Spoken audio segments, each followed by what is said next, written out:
ಎಲ್ಲರಿಗೂ ನಮ್ಮ latest news ಚಾನೆಲ್ಗೆ ಸ್ವಾಗತ.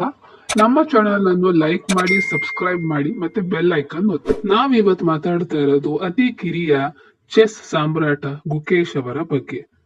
ಗುಕೇಶ್ ಅವರ ಪೂರ್ಣ ಹೆಸರು ದೊಮ್ಮರಾಜು ಗುಕೇಶ್. ಇವರನ್ನು ಡಿ ಗುಕೇಶ್ ಅಂತಾನೆ ಕರೆಯುತ್ತಾರೆ. ಇವರು 2006 ಮೇ 29ರಂದು ಚೆನ್ನೈಯಲ್ಲಿ ತೆಲುಗು ಮಾತನಾಡುವ ಕುಟುಂಬದಲ್ಲಿ ಜನಿಸಿದರು. ಗುಕೇಶ್ರದ್ದು ವಿದ್ಯಾವಂತರ ಕುಟುಂಬ. ಅವರ ತಂದೆ ಡಾಕ್ಟರ್ ರಜನಿಕಾಂತ್ ENT ತಜ್ಞ, ತಾಯಿ ಡಾಕ್ಟರ್ ಪದ್ಮಾ ಮೈಕ್ರೋಬಯಾಲಜಿ ವಿಭಾಗದಲ್ಲಿ ವಿಜ್ಞಾನಿ. ರಜನಿಕಾಂತ್ ಹಾಗೂ ಪದ್ಮಾ ದಂಪತಿ ತಮ್ಮ ಪುತ್ರನನ್ನು 7ನೇ ವಯಸ್ಸಿನಲ್ಲಿ ಚೆಸ್ ತರಬೇತಿಗೆ ಸೇರಿಸಿದರು. ವಿಷ್ಣು ಪ್ರಸನ್ನ ಗುಕೇಶರ ಬಾಲ್ಯದ ಕೋಚ್. ಹಂತ ಹಂತವಾಗಿ ಮೇಲೇರಿದ ಗುಕೇಶ್ ಬಹಳ ಸಣ್ಣ ವಯಸ್ಸಿನಲ್ಲೇ ಭಾರತ ಮಾತ್ರವಲ್ಲದೆ ವಿದೇಶಗಳಲ್ಲೂ ಪ್ರಶಸ್ತಿಗಳನ್ನು ಗೆದ್ದು ಪ್ರಸಿದ್ಧಿ ಪಡೆದರು. ಅವರಿಗೆ 12 ವರ್ಷ ವಯಸ್ಸಿದ್ದಾಗ ಅವರು ಸಂದರ್ಶನವೊಂದನ್ನು ನಡೆಸಲಾಗಿತ್ತು.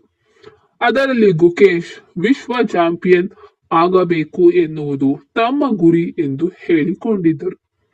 ಗುಕೇಶ್ ಯಶಸ್ಸಿನಲ್ಲಿ ಅವರ ಪೋಷಕರ ಪಾತ್ರವು ಅತ್ಯಂತ ಮಹತ್ವದ್ದಾಗಿದೆ. ಗುಕೇಶ್ ಈ ಕ್ಷಣಕ್ಕಾಗಿ 10 ವರ್ಷಗಳಿಂದ ಕಾಯುತ್ತಿದ್ದರಂತೆ. ಒಂದು ದಿನ ನಾನೂ ಭಾರತ ಧ್ವಜವನ್ನು ಪಕ್ಕದಲ್ಲಿಟ್ಟುಕೊಂಡು ವಿಶ್ವ ಚಾಂಪಿಯನ್ಶಿಪ್ ಪಂದ್ಯದಲ್ಲಿ ಹಾಡಬೇಕು ಅನಿಸಿತು ಎಂದು ಹೇಳಿದ್ದಾರೆ. ಅದರಲ್ಲೂ ಕಾರ್ಲ್ಸನ್ ಗೆದ್ದಾಗ ವಿಶ್ವ ಕಿರೀಟವನ್ನು ಭಾರತಕ್ಕೆ ಮರಳಿ ತರಬೇಕು ಎನ್ನುವ ಛಲ ಹುಟ್ಟಿತು ಎಂದು ಗುಕೇಶ್ ಹೇಳಿಕೊಂಡಿದ್ದಾರೆ. ವಿಶ್ವ ಚಾಂಪಿಯನ್ ಗುಕೇಶ್ ಹಾದಿಯನ್ನು ತಿಳಿಯೋಣ. 2012-13ರಲ್ಲಿ ತಮಗೆ 7 ವರ್ಷ ವಯಸ್ಸಿದ್ದಾಗ ಚೆಸ್ ಆಡಲು ಆರಂಭಿಸಿದ ದೊಮ್ಮರಾಜು ಗುಕೇಶ್ 2015ರಲ್ಲಿ ಅಂಡರ್ 9 ವಿಭಾಗದಲ್ಲಿ ಏಷ್ಯನ್ ಸಾಲಾ ಚೆಸ್ ಚಾಂಪಿಯನ್ಶಿಪ್ ಚಾಂಪಿಯನ್, 2018ರಲ್ಲಿ ಅಂಡರ್ 12 ವಿಭಾಗದಲ್ಲಿ ವಿಶ್ವ ಯೂತ್ ಚೆಸ್ ಚಾಂಪಿಯನ್ ಮತ್ತು 5 ಚಿನ್ನದ ಪದಕವನ್ನು ಗೆದ್ದಿದ್ದರು. 2023ರಲ್ಲಿ ವಿಶ್ವನಾಥ್ ಆನಂದರನ್ನು ಹಿಂದಿಕ್ಕಿ ಭಾರತದ ಅಗ್ರ ಚೆಸ್ ಪಟುವಾಗಿದ್ದ ಗುಕೇಶ್ 37 ವರ್ಷಗಳಲ್ಲಿ ಆನಂದರನ್ನು ಹಿಂದಿಕ್ಕಿದ ಮೊದಲ ಆಟಗಾರ ಎನ್ನುವ ದಾಖಲೆ. 2024 ಸೆಪ್ಟೆಂಬರಲ್ಲಿ ಚೆಸ್ ಒಲಿಂಪಿಕ್ ನಲ್ಲಿ ವೈಯಕ್ತಿಕ ಚಿನ್ನ, ಭಾರತ ತಂಡ ಚೊಚ್ಚಲ ಚಿನ್ನ ಗೆಲ್ಲಲು ನೆರವಾದ ಗುಕೇಶ್ 2024ರ ಅಕ್ಟೋಬರಲ್ಲಿ ಮೊದಲ ಬಾರಿಗೆ ವಿಶ್ವ ರ್ಯಾಂಕಿಂಗ್ ನಲ್ಲಿ ಟಾಪ್ 5 ಪ್ರವೇಶ. 2024ರ ಡಿಸೆಂಬರ್ 12ರಂದು ಮೊದಲ ಬಾರಿಗೆ ವಿಶ್ವ ಚಾಂಪಿಯನ್ ಪಟ್ಟ.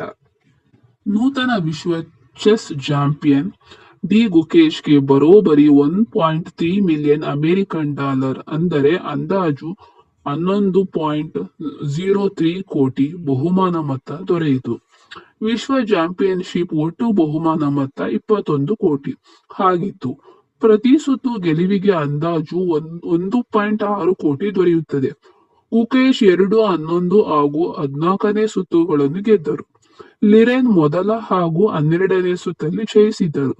ಸುತ್ತು ಡ್ರಾಗೊಂಡಾಗ ಈ ಸುತ್ತಿನಲ್ಲಿ ಮೀಸಲಿಟ್ಟ ಬಹುಮಾನ ಮೊತ್ತವನ್ನು ಉಭಯ ಆಟಗಾರರಿಗೆ ಹಂಚಲಾಯಿತು. ಗುಕೇಶ್ಗೆ 5 ಕೋಟಿ ಘೋಷಿಸಿದ ತಮಿಳುನಾಡು ಸರ್ಕಾರ. ಚಾಂಪಿಯನ್ ಗುಕೇಶ್ಗೆ ಶುಕ್ರವಾರ ತಮಿಳುನಾಡು ಸರ್ಕಾರ 5 ಕೋಟಿ ನಗದು ಬಹುಮಾನ ಘೋಷಿಸಿದೆ. ಗುಕೇಶ್ ಸಾಧನೆ ದೇಶಕ್ಕೆ ಅಪಾರ ಹೆಮ್ಮೆ, ಸಂಭ್ರಮ ತಂದುಕೊಟ್ಟಿದೆ. ಭವಿಷ್ಯದಲ್ಲಿ ಗುಕೇಶ್ ಮತ್ತಷ್ಟು ಉನ್ನತಿಗೇರಲಿ ಎಂದು ಮುಖ್ಯಮಂತ್ರಿ ಸ್ಟಾಲಿನ್ ಶುಭ ಹಾರೈಸಿದ್ದಾರೆ. ಗುಕೇಶ್ ಸಾಧನೆಗೆ ಪ್ರಧಾನಿ ಮೋದಿ ಅವರು ಅಭಿನಂದನೆ ಸಲ್ಲಿಸಿದ್ದಾರೆ. ಅವರ ವಿಜಯವು ಚೆಸ್ ಇತಿಹಾಸದಲ್ಲಿ ಅವಿಸ್ಮರಣೀಯವಾಗಿ ಉಳಿಯುತ್ತದೆ. ಯುವ ಜನಾಂಗಕ್ಕೆ ದೊಡ್ಡ ಕನಸು ಕಾಣಲು ಮತ್ತು ಶ್ರೇಷ್ಠತೆಯನ್ನು ಮುಂದುವರಿಸಲು ಪ್ರೇರೇಪಿಸುತ್ತದೆ. ಅವರ ಮುಂದಿನ ಪ್ರಯತ್ನಗಳಿಗೆ ಶುಭವಾಗಲಿ ಎಂದು ತಿಳಿಸಿದ್ದಾರೆ. ಗುಕೇಶ್ ಈಗಿನ ತಂದೆ ತಾಯಿ ಮತ್ತು ಮಕ್ಕಳಿಗೆ ನಿಜವಾಗಲೂ ಸ್ಫೂರ್ತಿಯಾಗಿ ಉಳಿಯುತ್ತಾರೆ.